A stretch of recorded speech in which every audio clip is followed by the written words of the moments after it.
Dictados dados por Jesús a la mística María Valtorta. Cuadernos, 1943, 5 de agosto.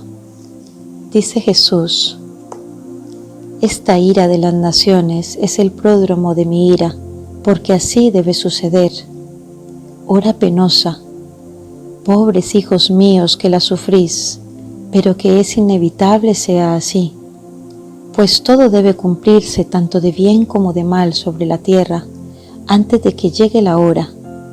Entonces diré, basta, y vendré como juez y como rey a hacerme cargo del reino de la tierra, incluso y a juzgar los pecados y los méritos del hombre.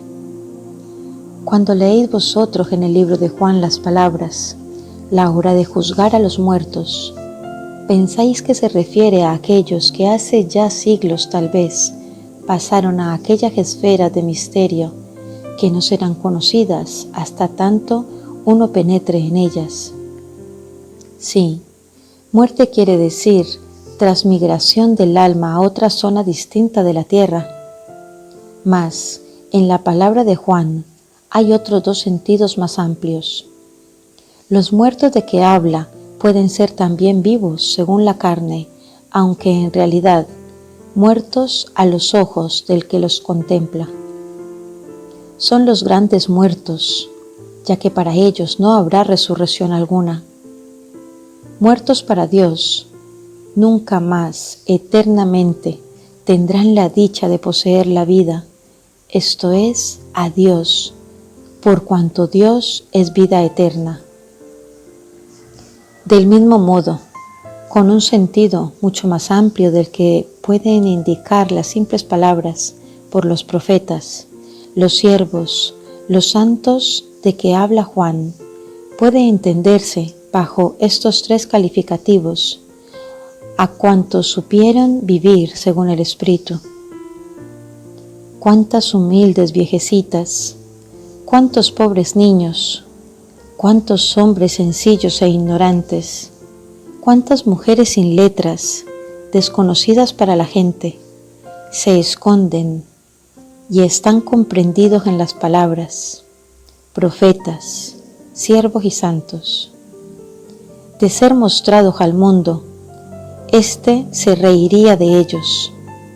Mas en verdad os digo que es más profeta, más siervo y más santo mío, uno cualquiera de estos pobres según la carne, que no un sabio soberbio, un grande orgulloso, incluso un ministro mío, en los que falta aquello que os hace santos a mis ojos, saber vivir conforme a mi palabra y saber hacer mi voluntad con fe, con caridad y con esperanza constantes.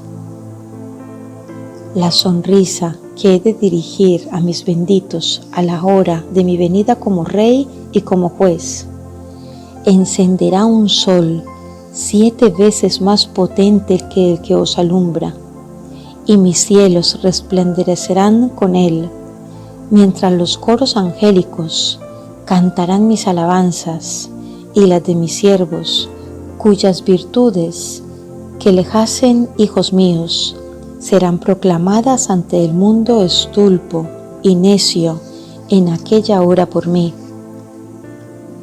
Mas, para los que no son tales, y en particular, para aquellos que con su obrar llevaron a la perdición a la tierra, y a los débiles de ésta, mi mirada será rayo que precipitará en el abismo, pues si bien es inevitable que el mal exista, con todos serán malditos para siempre, cuantos se hacen siervos y administradores del mal.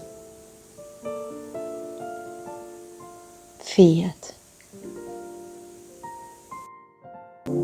Cuadernos, 1943, 6 de agosto. Dice Jesús: mi sangre, reclamada con ira sobre sí mismos por mis enemigos y acusadores, no ha perdido su doble cualidad de perdón y de condena.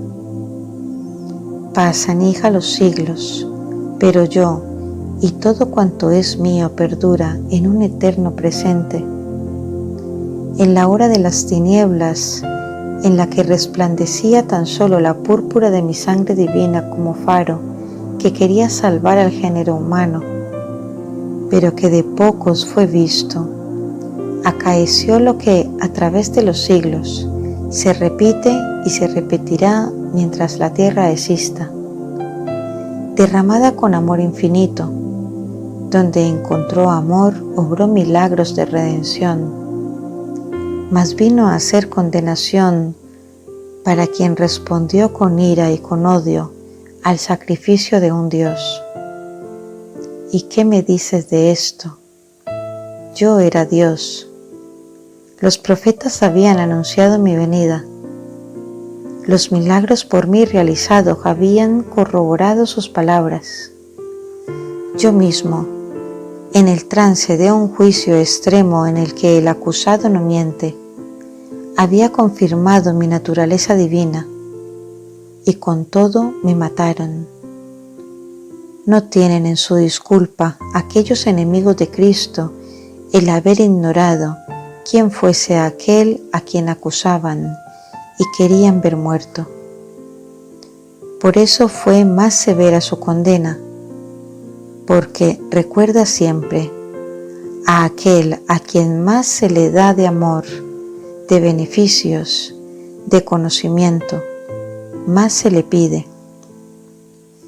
La idea de mi bondad no debe eximiros del deber del respeto, mas también ahora, hija mía, ahora también, ¿no sucede lo propio? También ahora no ignora el mundo que para salvarse, para estar en paz, para ser felices, le es necesaria mi ayuda.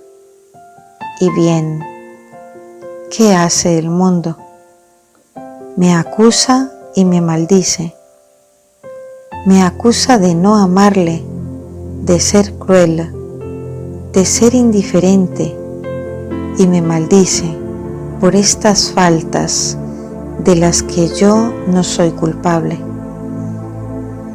¿Y cómo puede el mundo acusar a Dios?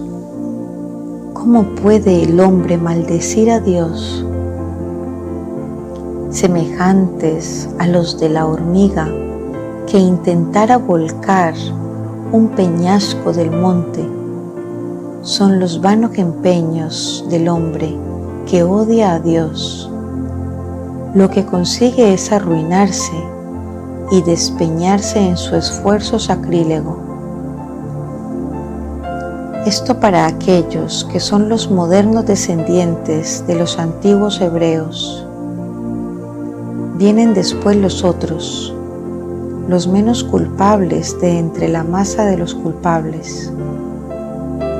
Estos no maldicen ni acusan abiertamente, pero no ruegan con confianza, no viven con sacrificio, ni aman con ardor. Son pequeñas máquinas bien accionadas, tal vez por el mecanismo espiritual, pero sin fuerza motriz propia. Son aguas que fluyen por la inercia de siglos de cristianismo, nada más que por eso, no por voluntad propia.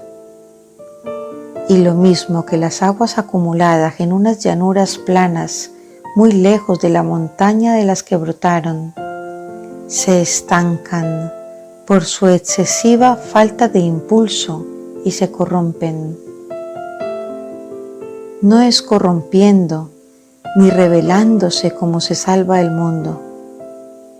Y te digo, en verdad, que si no vienen males mayores a esta pobre raza humana por la que morí, no es ciertamente en gracia de oraciones sin alma, ni de existencias amorfas, sino que quien salva al mundo, y hasta ahora lo ha salvado, son los pocos en quienes mi sangre ha obrado los prodigios del amor, al encontrar los cálices de amor elevados al cielo. Pero veo con tanto dolor que son cada vez menos aquellos en quienes prende el amor. Las víctimas, mis víctimas, oh, ¿quién proporcionará alrededor a la gran víctima un ejército de víctimas para salvar al mundo que acusa a Dios de pecado y no piensa que su mal proviene de haber pecado el hombre contra Dios y contra el hombre? Fiat.